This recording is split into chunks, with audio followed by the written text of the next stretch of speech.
The Singapore partnership in the book, I want you to think of that through the lens of the external. It's your vendors that you work with. It is the VCs that you work with.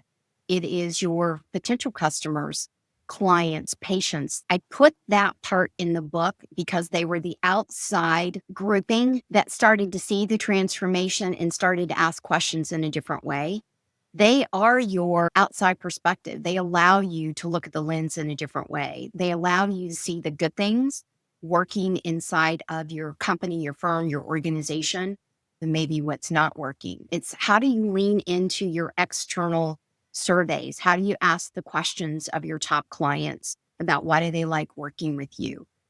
When's the last time you asked your top client what's not working? They've been with you for years. What subtle changes have they seen that are either good or bad? I put that partnership in the book to help tell the story of the importance of not only the internal clients and the human dynamics, but making sure that you're doing that outside research.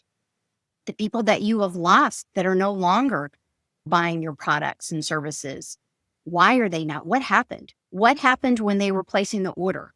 What happened when they called the office?